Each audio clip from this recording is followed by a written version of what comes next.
Hello ಗೆಳೆಯರೆ, ತಮ್ಮೆಲ್ಲರಿಗೂ ಲಾ excellence IAS ಪ್ರಸ್ತುತಪಡಿಸುವ ಲಾ ಎಕ್ಸ್ ಎಕ್ಸ್ಪ್ಲೇನ್ ವಿಶೇಷ ಕಾರ್ಯಕ್ರಮಕ್ಕೆ ಸ್ವಾಗತ.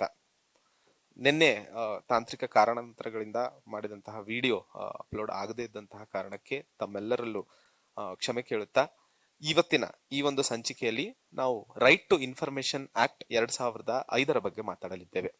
ಈ ಒಂದು ಆರ್ಟಿಕಲ್ಗೆ ಅಥವಾ ಈ ಒಂದು ಆಕ್ಟ್ಗೆ ಸಂಬಂಧಿಸಿದಂತೆ ಒಬ್ಬರು ವಿದ್ಯಾರ್ಥಿ ಕಮೆಂಟ್ ಮಾಡಿದ್ರು. ಆ ಒಂದು ನಿಟ್ಟಿನಲ್ಲಿ ಈ ಒಂದು ಟಾಪಿಕ್ ಅನ್ನ ತಗೊಂಡಿರುವಂತದ್ದು.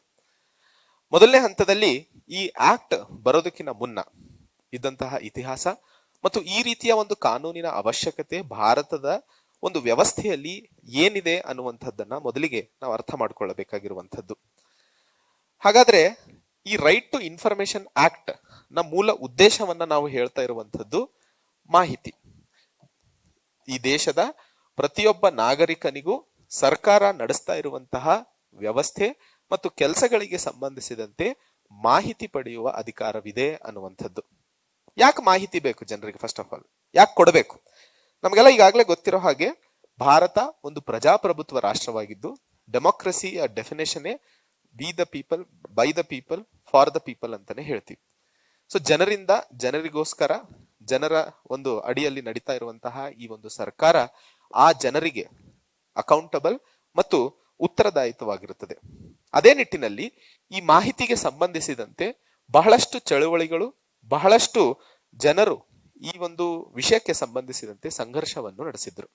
ಹಾಗಾದ್ರೆ ಸ್ವತಂತ್ರಕ್ಕಿಂತ ಮುಂಚೆ ಅಥವಾ ಸ್ವತಂತ್ರದ ಸಂದರ್ಭದಲ್ಲಿ ಈ ದೇಶದ ಒಂದು ಬುನಾದಿ ಹಾಕ್ತಾ ಇದ್ದಂತಹ ಸಂದರ್ಭದಲ್ಲಿ ಇದರ ವ್ಯವಸ್ಥೆ ಇರಲಿಲ್ವಾ ಅಥವಾ ಮಾಹಿತಿ ಪಡೆಯುವಂತಹದ್ದಕ್ಕೆ ಅನ್ನುವಂತಹ ಪ್ರಶ್ನೆಯನ್ನ ಕೇಳಿದಾಗ, ಬ್ರಿಟಿಷ್ ಸಾಮ್ರಾಜ್ಯದ ಸಂದರ್ಭದಲ್ಲಿ ಇಂಡಿಯನ್ ಎವಿಡೆನ್ಸ್ ಆಕ್ಟ್ 1872 ಈ ಒಂದು ಕಾನೂನಿನ ಅಡಿಯಲ್ಲಿ ಬಹುಮುಖ್ಯವಾಗಿ ಭಾರತೀಯ ನಾಗರಿಕರಿಗೆ ಸರ್ಕಾರ ನಡೆಸ್ತಾ ಇರುವಂತಹ ವಿಷಯಕ್ಕೆ ಸಂಬಂಧಿಸಿದಂತೆ ಮಾಹಿತಿ ಪಡೆಯುವ ಅಧಿಕಾರವಿತ್ತು. ಆದರೆ ಈ ಕಾನೂನಿನ ಬಗ್ಗೆ ಬಹಳಷ್ಟು ಜನರಿಗೆ ಅರಿವಿಲ್ಲದೆ ಇರುವಂತಹದ್ದು ಮತ್ತು ಬಹಳಷ್ಟು ಸರಿ ಮಾಹಿತಿ ಕೇಳಲು ಹೋದಾಗ ಸರಿಯಾದ ರೆಸ್ಪಾನ್ಸಸ್ ಬರದೇ ಇರುವಂತಹ ಕಾರಣಾಂತರಗಳಿಂದ ಈ ಕಾನೂನಿನ ಅಡಿಯಲ್ಲಿ ಸ್ವತಂತ್ರ ಸಂಗ್ರಾಮದ ಸಂದರ್ಭದಲ್ಲಿ ಬ್ರಿಟಿಷ್ ನಡೆಸ್ತಾ ಇದ್ದಂತಹ ಸರ್ಕಾರದ ಯಾವುದೇ ಮಾಹಿತಿಯನ್ನ ಪಡೆಯಕ್ಕೆ ಸಾಧ್ಯವಾಗ್ತಿರ್ಲಿಲ್ಲ. 1947ರ ಸ್ವತಂತ್ರದ ನಂತರ ಇದೇ ಕಾನೂನನ್ನ ಭಾರತದ ಸಂವಿಧಾನವೂ ಸಹ ಅಂಗೀಕರಿಸಿತು. ಆ ಕಾರಣಕ್ಕೆ ಸ್ವತಂತ್ರದ ನಂತರದಲ್ಲೂ ಸಹ ಇದೇ ಕಾನೂನು ಜಾರಿಯಲ್ಲಿತ್ತು. ಆ ಕಾರಣಕ್ಕೆ ಬ್ರಿಟಿಷ್ ನಡೆದು ಬಂದಂತಹ ಹಾದಿ ಅದೇ ಕಂಟಿನ್ಯೂ ಆಗ್ತಾ ಹೋಯ್ತು. ಈ ಜನರಿಗೆ ಹೆಚ್ಚಿನ ಮಾಹಿತಿಯ ಆಕ್ಸೆಸ್ ಇರಲಿಲ್ಲ. ಸರ್ಕಾರ ಮಾಡ್ತಾ ಇರುವಂತಹ ಕೆಲಸಗಳಿಗೆ ಅಕೌಂಟಬಿಲಿಟಿ ಅಂದ್ರೆ ಜವಾಬ್ದಾರಿ ಇರಲೇ ಇಲ್ಲ. ಇವೆಲ್ಲರ ಒಂದು ಔಟ್ಪುಟ್ ಅಥವಾ ರಿಸಲ್ಟ್ ಹೆಚ್ಚಿನ ಕರಪ್ಷನ್ಗೆ ಕಾರಣವಾಗಿತ್ತು. ಅಂಡ್ ನಮಗೆಲ್ಲ ಗೊತ್ತಿರುವಂತದ್ದು, ಭಾರತದ ಸರ್ಕಾರಿ ಕಚೇರಿಗಳಲ್ಲಿ ಕೆಲಸಗಳು ಮಾಡಿಸ್ಕೊಳ್ಳೋದಕ್ಕೆ ಯಾವುದೇ ಸಾಮಾನ್ಯ ವ್ಯಕ್ತಿ ಹೋದಾಗ ಅವನಿಗೆ ಅಲ್ಲಿ ಯಾರಾದ್ರೂ ಮುಂಚಿತವಾಗಿ ಗೊತ್ತಿರಬೇಕು, ಇಲ್ಲಾಂದ್ರೆ ಕಚೇರಿಯ ಹೊರಗೆ ನಿಂತಿರುವಂತಹ ಒಂದಿಷ್ಟು ಜನ ಅವರ ಅನುಕೂಲ ಅಥವಾ ಸಹಾಯ ಮಾಡಲೇಬೇಕು. ಬಟ್ ಮುಂದಿನ ದಿನಗಳಲ್ಲಿ ಬೆಳೆದಂತಹ ಸಂದರ್ಭದಲ್ಲಿ ಸರ್ಕಾರವು ಸಹ ಬಹಳಷ್ಟು ಪ್ರಯತ್ನಗಳನ್ನ ಮಾಡ್ತಾ ಇದೆ. ಜನರ ಒಂದು ಇನ್ವಾಲ್ವ್ಮೆಂಟ್ ಏನಿದೆ ಅದನ್ನ ಕಡಿಮೆ ಮಾಡುವಂತಹ ಕಾರಣಕ್ಕೆ, ಯಾಕಂದ್ರೆ ಎಲ್ಲಿಯವರೆಗೂ ಮನುಷ್ಯನ ಕೈ ಹಾಕುವಂತಹ ಪರಿಸ್ಥಿತಿ ಇರುತ್ತೋ ಆ ಸಂದರ್ಭದಲ್ಲಿ ಏನಾದ್ರೂ ಒಂದು ಗೊಂದಲ ಅಥವಾ ಗದ್ದಲ ಆಗಿರುತ್ತೆ ಅನ್ನುವಂಥದ್ದು ಸಾಮಾನ್ಯ. ಸೊ ಡಿಜಿಟೈಸೇಷನ್ ಇಂದ ಆಗಿರಬಹುದು, ಸರ್ಕಾರ ಮಾಡ್ತಾ ಇರುವಂತಹ ಕಾನೂನುಗಳಿಂದ ಆಗಿರಬಹುದು, ಈ ಒಂದು ಔಟ್ಪುಟ್ ಅನ್ನ ಕಡಿಮೆ ಮಾಡುವಂತಹ ಪ್ರಯತ್ನಗಳು ನಡೀತಿದ್ದಾವೆ. But right to information act 2005ರ ಮೂಲ ಉದ್ದೇಶ ಸರ್ಕಾರ ಮಾಡ್ತಾ ಇರುವಂತಹ ಕೆಲಸಗಳಿಗೆ ಸಂಬಂಧಿಸಿದಂತೆ ಮಾಹಿತಿ ಕೊಟ್ಟಂತಹ ಸಂದರ್ಭದಲ್ಲಿ ಅವರು ಮಾಡ್ತಾ ಇರುವಂತಹ ಕೆಲಸಕ್ಕೆ ಟ್ರಾನ್ಸ್ಪರೆನ್ಸಿಯನ್ನ ಹೆಚ್ಚಿಸುವಂಥದ್ದು ಮತ್ತು ಸರ್ಕಾರನ್ನ ಅಕೌಂಟಬಲ್ ಮಾಡುವಂಥದ್ದು. ಜವಾಬ್ದಾರಿಯುತವಾದಂತಹ ಪರಿಸ್ಥಿತಿಯಲ್ಲಿ ಅಥವಾ ಸನ್ನಿವೇಶದಲ್ಲಿ ನಿಲ್ಲಿಸಿದಾಗ ಸರ್ಕಾರ ಕೆಲಸವನ್ನ ಹೇಗೆ ಮಾಡ್ತಾ ಇದೆ ಅನ್ನುವಂಥದ್ದು ಜನರು ಸಹ ಪರೀಕ್ಷಿಸ್ತಾರೆ ಅನ್ನುವಂತಹ ಭಯ ಇದ್ದಾಗ, ಯಾಕಂದ್ರೆ ತಮಗೆಲ್ಲ ಗೊತ್ತು, ಯಾವುದೇ ಒಂದು ಎಕ್ಸಾಮಿನೇಷನ್ ಅಲ್ಲಿ ಪರೀಕ್ಷೆಯನ್ನ ಇನ್ವಿಜಿಲೇಟ್ ಇಲ್ಲದೆ ಇರುವಂತಹವರು ಇದ್ದಂತಹ ಸಂದರ್ಭದಲ್ಲಿ ವಿದ್ಯಾರ್ಥಿಗಳು ಕಾಪಿ ಹೊಡೆಯೋದು ಸಾಮಾನ್ಯವಾಗಿರುತ್ತದೆ. ಅದೇ ನಿಟ್ಟಿನಲ್ಲಿ ಇಲ್ಲೂ ಸಹ ಜನರು ನಮ್ಮನ್ನ ಪರೀಕ್ಷಿಸ್ತಾರೆ ನಾವು ಮಾಡ್ತಿರುವಂತಹ ಕೆಲಸಕ್ಕೆ ಸಂಬಂಧಿಸಿದಂತೆ ಅನ್ನುವಂಥದ್ದು ಇದ್ದಾಗ ಅಲ್ಲಿ ಕರಪ್ಷನ್ ಅಥವಾ ಯಾವುದೇ ಒಂದು ಬೇರೆ ಕೆಲಸಗಳು ನಡೆದೇ ಇರುವಂತದ್ದನ್ನ ತಡೆಯಲು ಸಾಧ್ಯವಾಗುತ್ತದೆ. ಈ ಒಂದು ಕಾನೂನು ಇಂಡಿಯನ್ ಎವಿಡೆನ್ಸಸ್ ಆಕ್ಟ್ 1872 ಸ್ವತಂತ್ರದ ನಂತರದಲ್ಲೂ ಸಹ ಜನರಿಗೆ ಯಾವುದೇ ರೀತಿಯ ಪಾರದರ್ಶಕತೆ, ಮಾಹಿತಿ ಮತ್ತು ಜನರ ಜೀವನದಲ್ಲಿ ಬೇಕಾದಂತಹ ಬದಲಾವಣೆಗಳನ್ನು ತರದೇ ಇರುವಂತಹ ಕಾರಣಕ್ಕೆ 1992ರಲ್ಲಿ ರಾಜಸ್ಥಾನದ ಒಂದು ಗ್ರಾಮ ಪಂಚಾಯಿತಿಯಲ್ಲಿ ಗ್ರಾಮ ಪಂಚಾಯಿತಿ ಮಾಡ್ತಾ ಇರುವಂತಹ ಕೆಲಸಗಳ ಮಾಹಿತಿಗೆ ಸಂಬಂಧಿಸಿದಂತೆ ಜನರು ಮುಂದಾಗಿದ್ರು.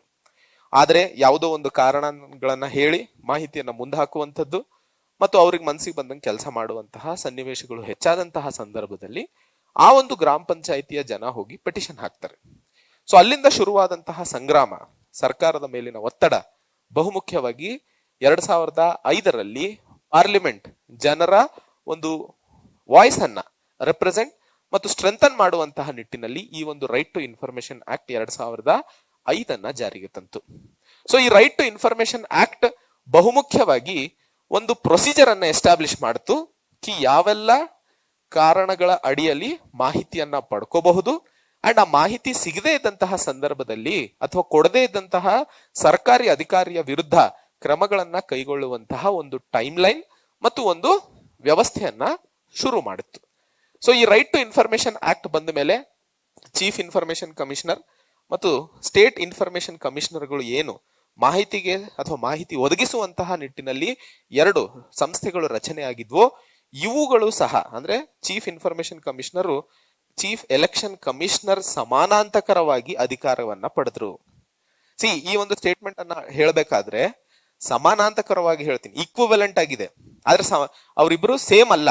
ಯಾಕಂದ್ರೆ ಚೀಫ್ ಎಲೆಕ್ಷನ್ ಕಮಿಷನರು ಒಂದು ಕಾನ್ಸ್ಟಿಟ್ಯೂಷನಲ್ ಬಾಡಿ ಆಗಿರುತ್ತೆ, ಸಂವಿಧಾನದಿಂದ ಮನ್ನಣೆ ಪಡೆದಿರುವಂತಹ ಸಂಸ್ಥೆ ಇದು. ಆದರೆ ಚೀಫ್ ಇನ್ಫಾರ್ಮೇಶನ್ ಕಮಿಷನರ್ ಮತ್ತೆ ಸ್ಟೇಟ್ ಇನ್ಫಾರ್ಮೇಶನ್ ಕಮಿಷನರ್ ಇವು ರಚನೆ ಆಗಿರುವಂತದ್ದು ರೈಟ್ ಟು ಇನ್ಫಾರ್ಮೇಶನ್ ಆಕ್ಟ್ ನ ಅಡಿಯಲ್ಲಿ. ನಾನು ಹಿಂದೆ ಮಾಡಿದಂತಹ ಲಾಯಕ್ಸ್ ಎಕ್ಸ್ಪ್ಲೇನ್ ವಿಡಿಯೋದಲ್ಲಿ ಹೇಳಿದ್ದೆ, ಯಾವುದೇ ಒಂದು ಬಾಡಿ ಪಾರ್ಲಿಮೆಂಟ್ ಅಥವಾ ಆಕ್ಟ್ ಆಫ್ ಪಾರ್ಲಿಮೆಂಟ್ ಇಂದ ರಚನೆ ಆದಂತಹ ಸಂದರ್ಭದಲ್ಲಿ ಅದನ್ನ ನಾವು ಸ್ಟ್ಯಾಟ್ಯೂಟರಿ ಬಾಡಿ ಅಂತ ಕರಿತೀವಿ. ಸೊ ನಿಮಗೆ ಎಕ್ಸಾಮಿನೇಷನ್ ಅಲ್ಲಿ chief information commissioners office is a statutory body or non statutory body ಅಂದಾಗ ರೈಟ್ ಟು ಇನ್ಫಾರ್ಮೇಶನ್ ಆಕ್ಟ್ 2005 ಅಡಿಯಲ್ಲಿ ಆಗಿರುವಂತಹ ಕಾರಣಕ್ಕೆ ಇದನ್ನ ತಾವು ಸ್ಟ್ಯಾಟ್ಯೂಟರಿ ಬಾಡಿ ಅಂತಾನೆ ಕರಿಬೇಕು. ಸೊ ಹೀಗೆ ರೈಟ್ ಟು ಇನ್ಫಾರ್ಮೇಶನ್ ಆಕ್ಟ್ ಒಂದು ಡಿಸಿಪ್ಲಿನ್ಡ್ ಅಥವಾ ಒಂದು ವ್ಯವಸ್ಥೆಯನ್ನ ಸೃಷ್ಟಿಸೋದ್ರಲ್ಲಿ ಸಫಲವಾಗಿತ್ತು, ಜನರಿಗೆ ಮಾಹಿತಿಯನ್ನ ಪಡೆಯುವಂತಹ ನಿಟ್ಟಿನಲ್ಲಿ. ಅದೇ ಕಾರಣಕ್ಕೆ 2008ರ 2G ಸ್ಪೆಕ್ಟ್ರಮ್ ಸ್ಕ್ಯಾಮ್ ಆಗಿರಬಹುದು, 2011ರ ಕಾಮನ್ವೆಲ್ತ್ ಗೇಮ್ಸ್ ಆಗಿರಬಹುದು, ಹೀಗೆ ಸರ್ಕಾರದಲ್ಲಿ ಆದಂತಹ ಬಹಳ ದೊಡ್ಡ ಮಟ್ಟದ ಒಂದು ಸಮಸ್ಯೆಗಳು ಅಥವಾ ಕರಪ್ಷನ್ಗಳು ಜನರ ಎದುರಿಗೆ ಬರುವಂತಹ ಒಂದು ಸೃಷ್ಟಿ ಅಥವಾ ಪ್ಲಾಟ್ಫಾರ್ಮ್ ಅನ್ನ ಸ್ಥಾಪಿಸಲು ಸಾಧ್ಯವಾಯಿತು. ಅದಕ್ಕೋಸ್ಕರ ಈ ರೈಟ್ ಟು ಇನ್ಫಾರ್ಮೇಶನ್ ಆಕ್ಟ್ ಇವತ್ತು ಎಲ್ಲಾ ಅಧಿಕಾರಿಗಳು ಸರ್ಕಾರಿ ಕೆಲಸ ನಡೆಸ್ತಾ ಇರುವಂತಹ ದಫ್ತರುಗಳಲ್ಲಿ ಒಂದು ಬಹುದೊಡ್ಡವಾದಂತಹ ಅಸ್ತ್ರವಾಗಿದೆ. ಜನರಿಗೋಸ್ಕರ, ಜನರಿಂದ ಆಯ್ಕೆ ಆಗಿರುವಂತಹ ಸರ್ಕಾರ ಜನರ ಪರವಾಗಿ ಕೆಲಸ ಮಾಡ್ತಾ ಇದೆಯಾ ಇಲ್ಲ ಅನ್ನುವಂತಹ ಪರೀಕ್ಷೆಗೆ ಸಂಬಂಧಿಸಿದಂತೆ. So right to information act ಒಂದು ಹೊಸ ಇತಿಹಾಸವನ್ನೇ ಸೃಷ್ಟಿ ಮಾಡಿತು 2005ರ ನಂತರದಲ್ಲಿ. ಆ ಕಾರಣಕ್ಕೆ ಆವರೇಜ್ ಆಗಿ ರಿಪೋರ್ಟ್ ನೋಡಿದಾಗ ಪ್ರತಿ ವರ್ಷ 6 ಲಕ್ಷ ರೈಟ್ ಟು ಇನ್ಫಾರ್ಮೇಶನ್ ಅಪ್ಲಿಕೇಶನ್ಗಳು ನಮೂದಾಗ್ತಿದಾವೆ. ಸೊ ಜನರು ಸಹ ಸರ್ಕಾರ ಏನು ಕೆಲಸ ಮಾಡ್ತಿದೆ ಅನ್ನುವಂತಹ ಪರೀಕ್ಷೆಗೆ ಮುಂದಾಗಿದ್ದಾರೆ ಅನ್ನುವಂಥದ್ದು ಇಲ್ಲಿ ಬಹುಮುಖ್ಯವಾಗಿ ಅರ್ಥ ಮಾಡ್ಕೊಳ್ಳಬೇಕು. ಸೊ ಈ ರೈಟ್ ಟು ಇನ್ಫಾರ್ಮೇಶನ್ ಆಕ್ಟ್ 6 ಲಕ್ಷ ಅಪ್ಲಿಕೇಶನ್ಗಳು ಬರ್ತಿದಾವೆ ಅಂತಂದ್ರೆ ಈಗ ರೈಟ್ ಟು ಅಥವಾ RTI ಆಕ್ಟಿವಿಸ್ಟ್ ಅಂತಾನೆ ಒಂದು ಹೆಸರನ್ನ ಪಡ್ಕೊಂಡಿರ್ತಾರೆ. ಅವರ ಕೆಲಸ ಸರ್ಕಾರ ಮಾಡ್ತಾ ಇರುವಂತಹ ಕೆಲಸಗಳನ್ನ RTI ಮೂಲಕ ಮಾಹಿತಿ ಪಡೆದು ಅದನ್ನ ಪರೀಕ್ಷಿಸುವಂತದ್ದು. ಉದಾಹರಣೆಗೆ ತಾವೇನಾದ್ರೂ ನ್ಯೂಸ್ ನೋಡಿದಂತಹ ಸಂದರ್ಭದಲ್ಲಿ ಒಂದಿಷ್ಟು ದಿನಗಳ ಹಿಂದೆ ಬೆಂಗಳೂರಿನ ಒಬ್ರು ಪೊಲೀಸ್ ಅಧಿಕಾರಿಯನ್ನ RTI ಅಡಿಯಲ್ಲಿ ಕೇಳಿದಂತಹ ಮ್ಯಾನ್ಯುವಲ್ ಸ್ಕ್ಯಾವೆಂಜಿಂಗ್ಗೆ ಸಂಬಂಧಿಸಿದಂತೆ ಎಷ್ಟು ಜನ ಸಾವನ್ನಪ್ಪಿದ್ದಾರೆ ಬೆಂಗಳೂರಲ್ಲಿ ಅಂತ ಮಾಹಿತಿ ಕೇಳಿದ RTI ವಿರುದ್ಧ ಮಾಹಿತಿ ಕೊಡದೇ ಇದ್ದಂತಹ ಸಂದರ್ಭದಲ್ಲಿ 10,000 ರೂಪಾಯಿ ಜುರ್ಮಾನೆ ಹಾಕಲಾಗಿತ್ತು. ಸೊ ಇವೆಲ್ಲವೂ ಸಾಮಾನ್ಯ ನಾಗರಿಕರನ್ನ ಸಶಕ್ತಗೊಳಿಸುವಂತಹ ಒಂದು ಅಸ್ತ್ರವಾಗಿರುತ್ತೆ. ಯಾಕಂದ್ರೆ ಸರ್ಕಾರದ ನಡೆಸ್ತಾ ಇರುವಂತಹದ್ದು ಜನರು, ಅಲ್ಲಿ ಆಯ್ಕೆ ಆದಂತಹ ಪ್ರತಿನಿಧಿಗಳ ಒಂದು ಬೇಕಾಬಿಟ್ಟಿ ಕೆಲಸ ನಡೆಯೋ ಹಾಗಿಲ್ಲ ಅನ್ನುವಂಥದ್ದು ಇದರ ಮೂಲ ಉದ್ದೇಶವಾಗಿರುತ್ತದೆ. ಸೊ ಆ ಒಂದು ನಿಟ್ಟಿನಲ್ಲಿ ರೈಟ್ ಟು ಇನ್ಫಾರ್ಮೇಶನ್ ಆಕ್ಟ್ 2005 ಬಹುಮುಖ್ಯವಾಗಿ ಟ್ರಾನ್ಸ್ಪರೆನ್ಸಿ, ಪಾರದರ್ಶಕತೆ, ಇನ್ಫಾರ್ಮೇಶನ್, ಮಾಹಿತಿ ಮತ್ತು ಕರಪ್ಷನ್ ಅನ್ನ ಕಡಿಮೆ ಮಾಡುವಂತಹ ಮೂಲ ಉದ್ದೇಶಗಳೊಂದಿಗೆ ಜಾರಿಗೆ ತರಲಾಗಿತ್ತು. ಇದರ ಕರೆಂಟ್ ಅಫೇರ್ಸ್ ಬಗ್ಗೆ ಮಾತಾಡಿದಾಗ 2019ರಲ್ಲಿ ಪಾರ್ಲಿಮೆಂಟ್ ಈ ಒಂದು ರೈಟ್ ಟು ಇನ್ಫಾರ್ಮೇಶನ್ ಆಕ್ಟ್ 2015ಕ್ಕೆ ಸಂಬಂಧಿಸಿದಂತೆ ಒಂದು ಅಮೆಂಡ್ಮೆಂಟ್ ಅನ್ನ ತರಲು ಪ್ರಯತ್ನ ಮಾಡಿತ್ತು. ಆ ಅಮೆಂಡ್ಮೆಂಟ್ ಅಡಿಯಲ್ಲಿ ಬಹುಮುಖ್ಯವಾಗಿ ಚೀಫ್ ಇನ್ಫಾರ್ಮೇಶನ್ ಕಮಿಷನರ್ ನ ಸ್ಯಾಲರಿ ಮತ್ತು ಅವರ ಒಂದು ಅಲೌನ್ಸಸ್ ಅನ್ನ ಬದಲಾಯಿಸುವಂತಹ ಪ್ರಯತ್ನ ಸರ್ಕಾರ ಮಾಡಿತ್ತು. ಅದರ ಕಾರಣ ಅಥವಾ ಉದ್ದೇಶ ಏನು ಅನ್ನುವಂಥದ್ದನ್ನ ಕ್ರಿಟಿಕ್ಸ್ ಗಳು ನೋಡಿದ ಅಥವಾ ಮಾತಾಡಿದ್ದನ್ನ ನೋಡಿದಾಗ, ಯಾವುದೇ ಒಂದು ಸಂಸ್ಥೆಯ ಎಸ್ಟಾಬ್ಲಿಷ್ಡ್ ಆಗಿರುವಂತಹ ಸಂಸ್ಥೆಯಲ್ಲಿ ಕೆಲಸ ಮಾಡ್ತಾ ಇರುವಂತಹ ಅಧಿಕಾರಿಯ ಸ್ಯಾಲರಿ ಮತ್ತೆ ಅಲೌನ್ಸಸ್ ಅನ್ನ ಬದಲಿ ಮಾಡ್ತಾ ಇದ್ದಾರೆ ಅಂತಂದ್ರೆ ಅಲ್ಲಿ ಏನೋ ಒಂದಿಷ್ಟು ಒತ್ತಡವನ್ನ ಹೇರುವಂತಹ ಪ್ರಯತ್ನಗಳು ನಡೀತಾ ಇದಾವ. ಯಾಕೆಂದ್ರೆ ಇವರಿಗೆ ಚೀಫ್ ಇನ್ಫಾರ್ಮೇಶನ್ ಕಮಿಷನರಿಗೆ ಮತ್ತೆ ಸ್ಟೇಟ್ ಇನ್ಫಾರ್ಮೇಶನ್ ಕಮಿಷನರಿಗೆ ಇರುವಂತಹ ಅಧಿಕಾರ ಮಾಹಿತಿಗೆ ಸಂಬಂಧಿಸಿದಂತೆ ಏನು ಕ್ರಮಗಳನ್ನ ಕೈಗೊಳ್ಳುವ ಅವಶ್ಯಕತೆ ಇದೆ ರೈಟ್ ಟು ಇನ್ಫಾರ್ಮೇಶನ್ ಆಕ್ಟ್ ನ ಅಡಿಯಲ್ಲಿ ದೊಡ್ಡದಾಗಿರ್ತವೆ. ಸೊ ಅವರನ್ನ ಒತ್ತಡದಲ್ಲಿ ತಂದಂತಹ ಸಂದರ್ಭದಲ್ಲಿ ಯಾವ ಉದ್ದೇಶದೊಂದಿಗೆ ರೈಟ್ ಟು ಇನ್ಫಾರ್ಮೇಶನ್ ಆಕ್ಟ್ 2005 ತರಲಾಗಿತ್ತೋ ಅದರ ಉದ್ದೇಶವನ್ನ ಮರಚಿ ಹಾಕುವಂತಹ ಪ್ರಯತ್ನಗಳು ನಡೀತಾ ಇದಾವ ಅನ್ನುವಂತಹ ಒಂದಿಷ್ಟು ಗೊಂದಲಗಳು ಸೃಷ್ಟಿಯಾಗ್ತವೆ. ಸೊ ಆ ವಿಷಯಕ್ಕೆ ಸಂಬಂಧಿಸಿದಂತೆ 2019ರಲ್ಲಿ ಬಂದಂತಹ right to information amendment act ಏನಿದೆಯೋ ಅದರ ಬಗ್ಗೆ ಒಂದಿಷ್ಟು ವಿರೋಧಗಳು ವ್ಯಕ್ತ ಆಗಿದ್ದು, ಈ ಒಂದು ಸಂಸ್ಥೆಯನ್ನ ಅಥವಾ ಈ ಒಂದು ಹುದ್ದೆಯನ್ನ ಇನ್ನೂ ಗಟ್ಟಿಗೊಳಿಸುವಂತಹ ಪ್ರಯತ್ನಗಳು ಸರ್ಕಾರ ನಡೆಸುವ ಅವಶ್ಯಕತೆ ಇದೆಯೋ ಹೊರತು ಅದನ್ನ ಡಿಸಾಲ್ವ್ ಮಾಡುವಂತಹ ಅಥವಾ ಅದನ್ನ ಮುಚ್ಚಿ ಹಾಕುವಂತಹ ಪ್ರಯತ್ನಗಳು ನಡಿಬಾರದು ಅನ್ನುವಂಥದ್ದನ್ನ ಇಲ್ಲಿ ಹೇಳಲು ಪ್ರಯತ್ನಿಸ್ತಿರುವಂತದ್ದು. ಇದಲ್ಲದೆ ಇನ್ನೊಂದು ಬಹುಮುಖ್ಯವಾದಂಥದ್ದು, ಈ ರೈಟ್ ಟು ಇನ್ಫಾರ್ಮೇಶನ್ ಆಕ್ಟ್ ನ ಅಡಿಯಲ್ಲಿ ಒಂದಿಷ್ಟು RTI ಅಪ್ಲಿಕೇಶನ್ಸ್ ಗಳನ್ನ ಗವರ್ಮೆಂಟ್ ಡಿಪಾರ್ಟ್ಮೆಂಟ್ ಅವರು ಕಾನ್ಫಿಡೆನ್ಷಿಯಲ್ ಇನ್ಫಾರ್ಮೇಶನ್ ಅಥವಾ ಭಾರತದ ಸೆಕ್ಯೂರಿಟಿಗೆ ಸಂಬಂಧಿಸಿದಂತೆ ಈ ಒಂದು ಮಾಹಿತಿಯನ್ನ ಕೊಡಕ್ ಆಗಲ್ಲ, ಅಥವಾ ಆ ಒಂದು ಮಾಹಿತಿ ಏನ್ ಕೇಳಿದಾರೋ ಅದು ಸದ್ಯಕ್ಕೆ ಕೊಡೋಕಾಗಲ್ಲ ಅನ್ನುವಂತಹ ಅಥವಾ ಫಾರ್ ಟೈಮ್ ಬಿಂಗ್ ಕೊಡಕ್ಕಾಗಲ್ಲ ಅನ್ನುವಂತಹ ಮಾತನ್ನ ಹೇಳಿ ಅಪ್ಲಿಕೇಶನ್ಸ್ ಅನ್ನ ರಿಜೆಕ್ಟ್ ಮಾಡುವಂತಹ ಸನ್ನಿವೇಶಗಳು ಸಹ ಜಾಸ್ತಿ ಆಗ್ತಿದಾವೆ. ಸೊ ಯಾವ್ದಾದ್ರು ಒಂದು ಮಾಹಿತಿಯನ್ನ ಹೇಳಕ್ ಇಷ್ಟ ಇಲ್ಲ ಅಂತಂದ್ರೆ ಇವೆರಡು ರೀಸನ್ ಹೇಳ್ಬಿಡೋದು. ಯಾಕಂದ್ರೆ ಇವುಗಳಿಗೆ ರೈಟ್ ಟು ಇನ್ಫಾರ್ಮೇಶನ್ ಆಕ್ಟ್ ನ ಅಡಿಯಲ್ಲಿ ಎಕ್ಸೆಪ್ಷನ್ಸ್ ಅನ್ನ ಒದಗಿಸಲಾಗಿರುವಂತದ್ದು. ಸೊ ಆ ಕಾರಣಕ್ಕೆ ಬಹಳಷ್ಟು ಜನರು ಏನು ಮಾಹಿತಿಯನ್ನ ಪಡ್ಕೊಳ್ಳುವಂತಹ ಪ್ರಯತ್ನಗಳನ್ನ ನಡೆಸ್ತಾ ಇದ್ದಾರೋ ಅಲ್ಲಿ ಸರಿಯಾದ ಮಾಹಿತಿ ಸಿಗದೇ ಇರುವಂತಹ ಕಾರಣಕ್ಕೆ ಒಂದಿಷ್ಟು ವಿಷಯಗಳು ಮುಚ್ಚಿ ಹೋಗ್ತಿದಾವೆ ಅನ್ನುವಂಥದ್ದನ್ನ ಹೇಳಲು ಪ್ರಯತ್ನಿಸ್ತಿರುವಂತದ್ದು. ಒಟ್ಟಾರೆ ಇಡೀ ರೈಟ್ ಟು ಇನ್ಫಾರ್ಮೇಶನ್ ಆಕ್ಟ್ ನ ಸಮ್ಮರಿಯನ್ನ ಮಾತಾಡಿದಾಗ ಆ ಮೂರು ಉದ್ದೇಶಗಳು ಪಾರದರ್ಶಕತೆ, ಮಾಹಿತಿ ಮತ್ತು ಕರಪ್ಷನ್ ಅನ್ನ ಕಡಿಮೆ ಮಾಡುವಂತಹ ನಿಟ್ಟಿನಲ್ಲಿ ತಂದಂತಹ ರೈಟ್ ಟು ಇನ್ಫಾರ್ಮೇಶನ್ ಆಕ್ಟ್ ಒಂದು ಹೊಸ ಅಧ್ಯಾಯವನ್ನ ಶುರು ಮಾಡಿತ್ತು ನಾಗರಿಕರನ್ನ ಸಶಕ್ತಗೊಳಿಸುವಂತಹ ನಿಟ್ಟಿನಲ್ಲಿ. ಆದರೆ 2019ರಲ್ಲಿ ಆದಂತಹ ಅಮೆಂಡ್ಮೆಂಟ್ ಈ ಒಂದು ಸಂಸ್ಥೆ ಅಥವಾ ಈ ಒಂದು ವ್ಯವಸ್ಥೆಯನ್ನ ವೀಕ್ ಮಾಡುವಂತಹ ಪ್ರಯತ್ನಗಳನ್ನ ಮಾಡ್ತಾ ಇರುವಂತದ್ದು ಸರಿ ಅಲ್ಲ. ಇದನ್ನ ಗಟ್ಟಿಪಡಿಸುವಂತಹ ಕಡೆಗೆ ಇನ್ನೂ ಹೆಚ್ಚಿನ ಕ್ರಮಗಳನ್ನ ಕೈಗೊಳ್ಳುವ ಅವಶ್ಯಕತೆ ಇದೆ. ಮತ್ತು RTI ಆಕ್ಟಿವಿಸ್ಟ್ ಗಳನ್ನ ಅಥವಾ ಯಾಕಂದ್ರೆ ಈ ಬಿಹಾರ್, UP ಮತ್ತೆ ಬೇರೆ ವೆಸ್ಟ್ ಬೆಂಗಾಲ್ ರೀಜನ್ ಅಲ್ಲಿ RTI ಆಕ್ಟಿವಿಸ್ಟ್ ಗಳ ಮೇಲೆ ಆಗುವಂತಹ ಹಲ್ಲೆಗಳ ಸಂಖ್ಯೆಯು ಸಹ ಬಹಳ ದೊಡ್ಡದಾಗಿದೆ. ಯಾಕಂದ್ರೆ ಮಾಹಿತಿ ಹೊರಬಂದಂತಹ ಸಂದರ್ಭದಲ್ಲಿ ರಾಜಕೀಯವಾಗಿ ಯಾರು ಅದರಲ್ಲಿ ಇನ್ವಾಲ್ವ್ ಆಗಿದ್ದಾರೆ, ಸರ್ಕಾರಿ ಕೆಲಸದಲ್ಲಿರುವಂತಹ ಯಾರು ಇನ್ವಾಲ್ವ್ ಆಗಿದ್ದಾರೆ ಅವರೆಲ್ಲರ ಮೇಲೂ ಕ್ರಮ ಕೈಗೊಳ್ಳುತ್ತೆ. ಕರಪ್ಷನ್ ಆದಂತಹ ಸಂದರ್ಭದಲ್ಲಿ ಜೈಲಿಗೆ ಹೋಗೋ ಸಾಧ್ಯತೆಗಳು ಇರ್ತವೆ. ಇವತ್ತು ಕರ್ನಾಟಕದಲ್ಲಿ ಆದಂತಹ ದುಸ್ಥಿತಿ ನಮಗದೆಲ್ಲ ಗೊತ್ತೇ ಇದೆ. ಸೊ ಅದು ಗೊತ್ತಿಲ್ಲದಂಗೆ ಆಗಿರುವಂತದ್ದು. ಬಟ್ ಸರ್ಕಾರಿ ಕೆಲಸಗಳಲ್ಲೂ ನಡೀತಾ ಇರುವಂತಹ ವಿಷಯಕ್ಕೆ ಸಂಬಂಧಿಸಿದಂತೆ ಸಿಕ್ಕಂತಹ ಸಂದರ್ಭದಲ್ಲಿ ಅವರ ಒಂದು ತಲೆ ಮೇಲೆ ಕಂಟಕ ಶುರು ಆಗುತ್ತೆ. ಆ ರೀತಿಯ ಸನ್ನಿವೇಶದಲ್ಲಿ ತಪ್ಪಿಸಿಕೊಳ್ಳಲು ಆ RTI ಅಪ್ಲಿಕೇಶನ್ ಅನ್ನ ಹಿಂಪಡೆಯುವಂತೆ ಎಲ್ಲಾ ರೀತಿಯ ಪ್ರಯತ್ನಗಳನ್ನ ಎದುರಾಳಿಗಳು ಮಾಡ್ತಾರೆ. ಅದಕ್ಕೋಸ್ಕರ ಭಾರತದಲ್ಲಿ RTI ಆಕ್ಟಿವಿಸ್ಟ್ ಗಳ ಮೇಲೆ ಆಗ್ತಾ ಇರುವಂತಹ ಅಟ್ಯಾಕ್ ನ ಸಂಖ್ಯೆಯು ಸಹ ಬಹಳ ದೊಡ್ಡದಾಗಿರುವಂತಹ ಕಾರಣಕ್ಕೆ ಇವರ ಸಂರಕ್ಷಣೆಗೆ ಸಂಬಂಧಿಸಿದಂತೆ ಒಂದು ಕಠಿಣ ಕಾನೂನನ್ನ ತರುವ ಅವಶ್ಯಕತೆ ಇದೆ ಅನ್ನುವಂಥದ್ದನ್ನು ಸಹ ಇಲ್ಲಿ ಬಹುಮುಖ್ಯವಾಗಿ ಅರ್ಥೈಸಿಕೊಳ್ಳಬೇಕಾಗಿರುವಂತದ್ದು. ಯಾಕೆ ಅಂತಂದ್ರೆ ಮನುಷ್ಯನ ಜೀವನ ಒಂದು ಟೆಂಪರರಿ, ಬಟ್ ಈ ರಾಷ್ಟ್ರ ಯಾವತ್ತು ಪರ್ಮನೆಂಟ್ ಆಗಿ ಉಳ್ಕೊಳ್ಳಲಿದೆ. ಸೊ ಈ ರಾಷ್ಟ್ರವನ್ನ ನಾವು ಕ್ಲೈಮೇಟ್ ಚೇಂಜ್ ಅನ್ನ ಓದಬೇಕಾದ್ರೆ ಸಸ್ಟೈನಬಲ್ ಡೆವಲಪ್ಮೆಂಟ್ ಬಗ್ಗೆ ಒಂದು ಟಾಪಿಕ್ ಓದ್ತೀವಿ. ಸೊ ಸಸ್ಟೈನಬಲ್ ಡೆವಲಪ್ಮೆಂಟ್ ಅಂತಂದ್ರೆ ಇವತ್ತಿನ ಸಂದರ್ಭದಲ್ಲಿ ಇರುವಂತಹ ರಿಸೋರ್ಸಸ್ ಗಳನ್ನ ಬಳಸಿ ಮುಂಬರುವಂತಹ ನಮ್ಮ ಫ್ಯೂಚರ್ ಜನರೇಷನ್ಗೂ ಉಳಿಸಿ ಅವರಿಗೆ ಹಸ್ತಾಂತರಿಸುವ ಅವಶ್ಯಕತೆ ಇದೆ. ಅದೇ ರೀತಿಯಲ್ಲಿ ನಮ್ಮ ಸರ್ಕಾರ ವ್ಯವಸ್ಥೆ ಮತ್ತು ಈ ದೇಶದ ಭವಿಷ್ಯತ್ತು ಮುಂದಿನ ದಿನಗಳಲ್ಲಿ ಉತ್ತಮವಾಗಿ ಬೆಳಿಬೇಕು ಅಂತಂದ್ರೆ ಇವತ್ತಿನ ಸಂದರ್ಭದಲ್ಲಿ ನಾವು ಒಂದು ಒಳ್ಳೆಯ ಕ್ರಮಗಳನ್ನ ಹೆಜ್ಜೆ ಹೆಜ್ಜೆ ಆಗಾದ್ರೂ ಮುಂದೆ ಇಡುವ ಅವಶ್ಯಕತೆ ಇದೆ, ಹಿಂದೆ ಹೋಗೋದಲ್ಲ ಅನ್ನುವಂಥದ್ದು. ಸೊ ಆ ಒಂದು ನಿಟ್ಟಿನಲ್ಲಿ ರೈಟ್ ಟು ಇನ್ಫಾರ್ಮೇಶನ್ ಆಕ್ಟ್ ಶುರು ಮಾಡಿದ್ದೇನೋ ಒಂದು ಅದ್ಭುತವಾದಂತಹ ಅಧ್ಯಾಯ ಆಗಿತ್ತು. ಆದ್ರೆ ಬರ್ತಾ ಬರ್ತಾ ಅದು ಎಲ್ಲಿ ಕೆಳಗೆ ಹೋಗ್ತಾ ಇದೆ, ಎಲ್ಲಿ ಅದನ್ನ ವೀಕ್ ಮಾಡಲು ಪ್ರಯತ್ನಗಳು ನಡೀತಿದಾವೆ ಅನ್ನುವಂತಹ ಗೊಂದಲಗಳು ಜಾಸ್ತಿ ಆಗ್ತಾ ಇರುವಂತಹ ಕಾರಣಕ್ಕೆ ಸರ್ಕಾರ ಅದರ ಮೇಲೆ ಆಲೋಚನೆ ಮಾಡುವ ಅವಶ್ಯಕತೆ ಇದೆ. ಯಾಕಂದ್ರೆ ಈ ದೇಶದ ಪ್ರತಿಯೊಬ್ಬ ನಾಗರಿಕನಿಗೂ ಅಧಿಕಾರ ಇದೆ.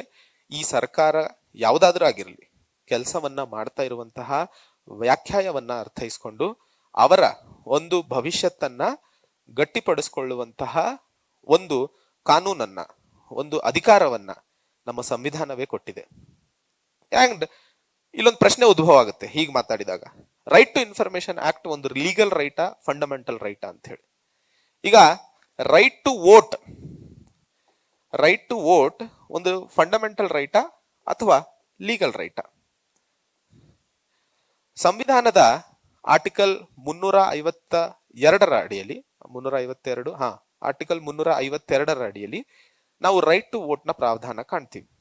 ಈಗ ಫಂಡಮೆಂಟಲ್ ರೈಟ್ಸ್ ಅಂತಂದ್ರೆ ಯಾವ ಪಾರ್ಟ್ 3 ನಮ್ಮ ಸಂವಿಧಾನದಲ್ಲಿ ಆರ್ಟಿಕಲ್ಸ್ ಗಳು ಇದಾವೆ. Right to equality, right to freedom of speech and expression, right to life and liberty, ಇವೆಲ್ಲವೂ ನಾವು ಮೂಲಭೂತ ಹಕ್ಕುಗಳು ಅಂತ ಕರಿತೀವಿ.